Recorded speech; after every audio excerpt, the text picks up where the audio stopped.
Sabe, na história do Natal, tem uma figura que quase sempre fica ali quietinha no canto, meio nas sombras. Mas e se esse silêncio todo guardasse a chave para a gente entender a missão inteira? Hoje, a gente vai mergulhar no mistério de São José, o homem a quem Deus confiou seus tesouros mais valiosos. A grande questão que nos guia aqui é simples, mas ao mesmo tempo muito profunda.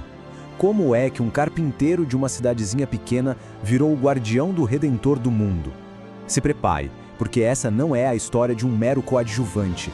É a história de um dos protagonistas mais importantes desse drama divino. Então, tudo começa com um plano. Um plano traçado, olha, muito antes do tempo. Um mistério que a Bíblia diz que estava escondido desde todos os séculos e que estava prestes a entrar com tudo na história. E não através de reis ou de exércitos, mas sim através de pessoas simples e cheias de fé. E, gente, que responsabilidade, hein? Como disse o Papa João Paulo II, Deus confiou a José a guarda dos seus tesouros mais preciosos. Pensa só na dimensão dessa missão. Proteger a Mãe de Deus e o próprio Filho de Deus. É algo gigante. O cenário é Nazaré. Um casal, Maria e José, está prometido em casamento. Só que antes mesmo de eles morarem juntos, acontece o impensável. Maria está grávida. E é exatamente aqui que a fé, a lei e o amor entram em rota de colisão. E essa notícia, claro, joga José num baita drama humano. Isso vai muito além de um mistério divino, sabe? É uma crise pessoal e espiritual que ia testar o coração do homem mais justo que existia. Tenta se colocar no lugar dele por um segundo. Ele amava Maria, confiava nela, mas a lei da época era duríssima em casos assim. A noiva dele estava grávida e ele sabia que o filho não era dele.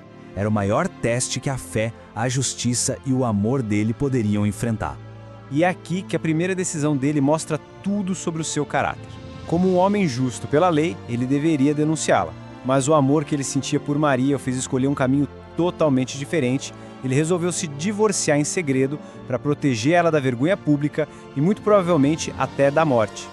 Só que, bem na hora que José estava prestes a agir, a história dá uma virada completa. Uma intervenção divina não só resolve o dilema dele, mas redefine totalmente o propósito da sua vida, entregando a ele uma missão de pai como nenhuma outra. E é no silêncio de um sonho que a verdade é revelada. Um anjo fala diretamente com ele, explicando o que parecia inexplicável. O filho de Maria foi concebido pelo Espírito Santo. Naquele momento, toda a dúvida de José se transformou em clareza divina. A resposta de José é um exemplo perfeito do que a teologia chama de obediência da fé. Não é uma aceitação passiva, tipo, tá bom então. É uma entrega total, de corpo e alma, cheia de confiança. Ele não fica perguntando por quê, ele simplesmente confia e age. E esse sim dele, esse ato de fé, o conecta de um jeito único com o sim de Maria. Os dois dizem sim a Deus, e juntos se tornam os primeiros guardiões humanos do mistério da encarnação. Ele aceita como verdade aquilo que ela já tinha aceitado no coração. Bom, e essa decisão de José de acolher Maria como sua esposa levanta uma questão importante, que muita gente debate até hoje: a virgindade de Maria. Como é que a fé cristã entende esse mistério, que parece um paradoxo, dentro de um casamento de verdade? Uma das principais dúvidas vem daquelas passagens que falam dos irmãos de Jesus. Se Maria continuou virgem, quem eram essas pessoas afinal? A resposta para isso está no contexto da língua e da cultura daquela época. Então, a chave para entender isso está na língua da época. A palavra irmão em hebraico e aramaico não era tão específica como é no nosso português. Era um termo mais geral, usado para qualquer parente próximo. Chamar um primo de irmão era super normal. E de fato, se a gente for cruzar os evangelhos, as informações dos evangelhos, a gente vê exatamente isso. Os homens que eram chamados de irmãos de Jesus, como Tiago e José, na verdade eram filhos de outra mulher, também chamada Maria, que era esposa de Cleófas. Ou seja, eles eram primos de Jesus, não irmãos de sangue.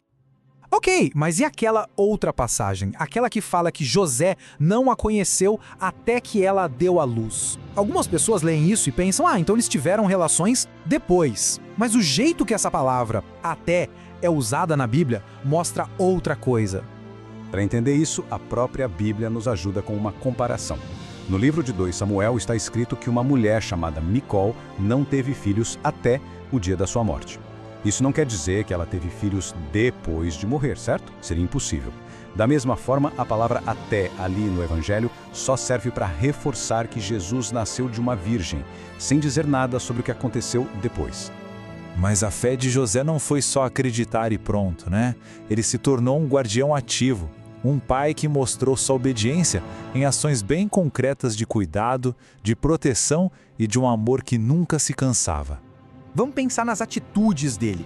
Foi José quem deu o nome a Jesus, que na época era um ato legal de assumir a paternidade. Foi ele quem levou o menino ao templo. Foi ele quem ouviu o anjo de novo e organizou toda a fuga para o Egito para salvar Jesus de Herodes. E foi ele quem, lá em Nazaré, sustentou a família e ensinou a Jesus o ofício de carpinteiro. Em cada passo, um protetor fiel.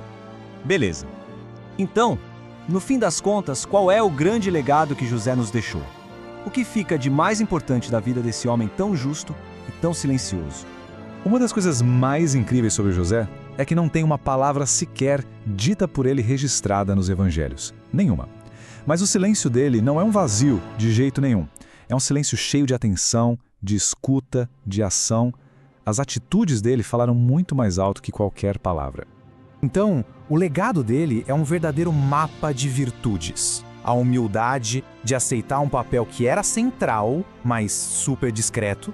A obediência de seguir a voz de Deus sem pensar duas vezes. E o serviço de dedicar cada momento da sua vida para proteger a Sagrada Família. Ele mostrou que até o trabalho mais simples de todo dia pode ser um caminho para a santidade.